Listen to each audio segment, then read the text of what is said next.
Oke, jumpa lagi dengan Edwin di channel analisis laporan keuangan.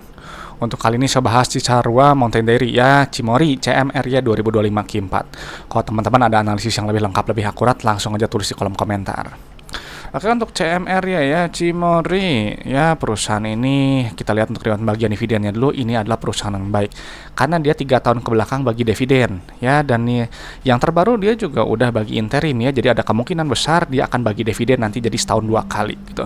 Jadi ini adalah perusahaan yang baik. Kenapa? Karena tadi bagi dividennya perusahaan sudah terbukti profit dan punya kondisi keuangan yang sehat.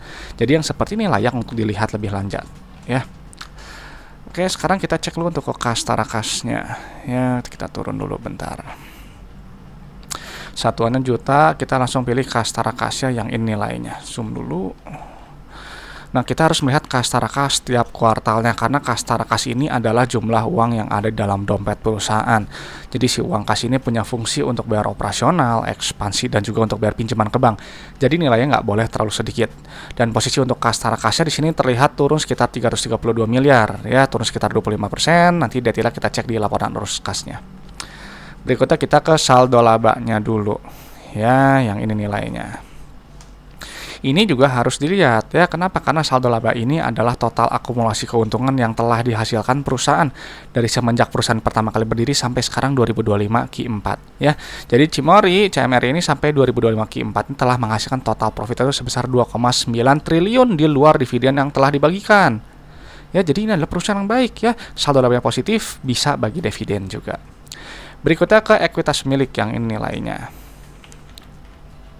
6751. Oke ya, di sini kita lihat untuk rasio saldo laba terhadap modal awalnya di 0,78. Jadi Cimory telah profit sebesar 0,78 kali modal awalnya ya, ibarat modal 1 miliar telah profit itu 780 juta. Tapi ini di luar dividen ya, jadi kalau dividen yang dikembalikan gitu, ini nilainya pasti udah besar ya, udah balik modal, nilainya udah di atas 1. Dan perusahaan seperti ini kan memang baik ya, terlihat sangat baik. PBV-nya premium ya di 5,38. Berikutnya kita ke laporan arus kasnya. Laporan laba rugi. Oke, kita lihat dulu untuk pendapatannya ya. Pendapatan ini untuk melihat bentar. Tadi belum di. Nah, ya, oke. Nah, pendapatan ini untuk melihat pertumbuhan perusahaan ya. Perusahaan yang baik bertumbuh, pendapatan cenderung bertumbuh. Dan untuk kinerjanya ini tumbuh sekitar 1,6 triliun ya, naik sekitar 18%. Nanti pendapatan dikurangi oleh harga modal barang atau jasa ya, nanti kita dapat menghitung laba bruto. Nah, laba bruto ini harus kita lihat karena laba bruto ini untuk melihat inti efisiensi perusahaan lewat gross profit margin. Jadi misalnya di sini 45%, berarti kalau teman-teman jual barang 100.000 ya ambil kotornya 45.000 ya. Maka cari perusahaan laba bruto setinggi mungkin ya, karena semakin besar laba bruto semakin besar laba bersih ya. Laba bruto dikurangi oleh beban operasional, beban pajak, baru tadi keluar laba bersihnya ya. Mana laba bersihnya? Nih, kita pindahin dulu. Nah, di sini kita lihat ya, untuk kinerja laba bruto dia tumbuh ya, naik juga nih, bagusnya 18%, juga laba bersih juga naik sekitar 33% ya. Nah, secara per gitu ini memang premium ya, di atas 15 ya, di 17,9, hampir 18 kali. Ya wajar ya, perusahaan yang baik seperti ini premium harganya gitu. Jadi kalau memang dia turun drop gitu ya, ada kesempatan di harga murah gitu ya, tergantung ya relatif murahnya tiap masing-masing. Nah, itu bisa jadi kesempatan ya. Kalau ini saya rasa sih masih premium ya. Berikutnya kita lihat ke penerimaan kas ya, yang ini nilainya. Ini untuk melihat jumlah uang yang customer bayar ke perusahaan ya. Kita lihat ini rasionya ya. Di sini rasio 98% ya. Ini bagus ya. Dia jadi perusahaan itu customer itu membayar ya sedikit lebih kecil dibandingkan dengan pendapatannya. Nah, jadi kalau sisanya yang kurang itu berubah jadi piutang, nanti harus ditagih oleh perusahaan. Tapi ingat ya, penerimaan kas harus tinggi karena digunakan untuk aktivitas-aktivitas perusahaan ini. Ya, nah di sini penerimaan kasnya dia bertumbuh sekitar 1,5 triliun, setara 17,5%. Berikutnya operasional, kita bayar operasionalnya dulu, ya nanti didapatkan nilai net CFO yang ini nih. Nah, ini kita pindahin dulu. Nah, di sini net CFO juga tumbuh ya, naik 178 miliar ya, tumbuh 10%.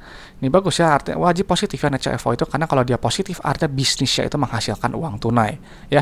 Jadi perusahaan itu uangnya nggak habis hanya untuk bayar operasional aja. Nah, lalu untuk aktivitas ekspansi usahanya di sini nilainya negatif, artinya perusahaan dia berekspansi atau enggak dia memelihara aset produktifnya ya. Nah, cuman memang ini di saham ini memang turunnya drastis ya, jadi saya bisa diasumsikan perusahaan itu lebih cenderung menahan ekspansinya ya, nggak yang sampai sebesar yang sebelumnya. gitu. Tapi nggak masalah gitu ya. Tapi karena kalau misalnya melihat dari rasio saldo laba juga ini kan dijaga di 0,78 ya, berarti bisa dibilang perusahaan ini sudah mature gitu. Jadi dia profit, udahlah untungnya itu kita kembalikannya dalam bentuk dividen ya. Jadi ini sebenarnya mimpi semua, saya rasa mimpi minimal seluruh semua perusahaan ya. Gitu, karena ini profitable bagi dividen gitu ya. Nah, sekarang kita lihat dulu yang tadi ke kasnya kita belum selesai. Nah, untuk aktivitas pendanaan di sini nilai negatif, gitu artinya perusahaan dia melunasi pinjaman atau enggak dia bayar dividen ya. Nah, cuman di sini kita lihat di sini ada beban bunga, gitu ya, pembayaran beban bunga dan provisi bank dan juga pembayaran dividen kas. Ya, jadi uang ini jadi kembalikan ya hasil keuntungan itu untuk berubah jadi dividen untuk pemegang saham ya. Nah, jadi Cimor ini adalah perusahaan yang pro kepada pemegang saham, jelas. Ya, jadi ada 4 cara. Yang pertama bagi dividen, 2 ekspansi, 3 melunasi pinjaman supaya bunganya lebih ringan, dan terakhir kalau bisa ya buyback saham aja gitu ya, karena semakin kecil jumlah saham beredar semakin besar earning per share dan juga dividen per share. Jadi 4 cara tersebut akan memperkaya pemegang sahamnya. Dari sini polanya plus min dan ada penurunan kas setara kas ya, tapi kalau kita lakukan dividen adjustment ini nilainya plus ya. Jadi tadi lebih kasih itu dikembalikan ya untuk bayar dividen ya. Jadi ini perusahaan yang sangat-sangat sehat arus kasnya. Nah, sekarang kita kembali lagi ke atas dulu ya, kita pindahin dulu aset lancarnya yang ini nilainya. Oke, satu lagi ya, tanggung jangka pendeknya ya.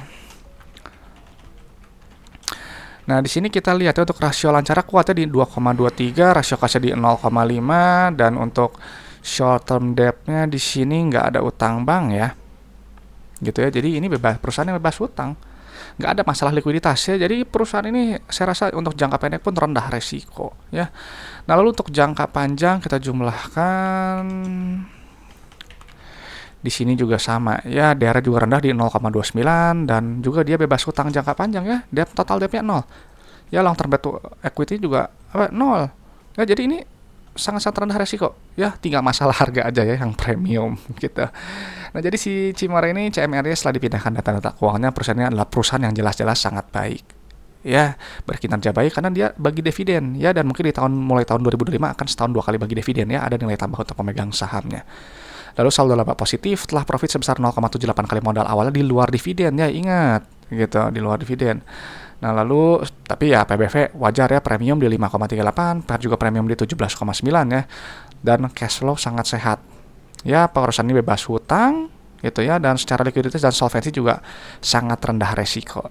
Ya, gitu. Jadi ya ini adalah perusahaan yang baik. Jadi tinggal masalah harga aja.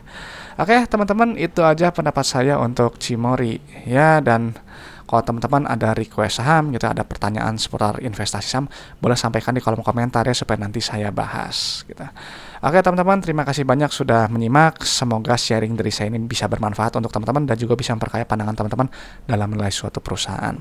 Saya Edwin dari channel Analisis Laporan Keuangan. Sampai jumpa di video-video berikutnya.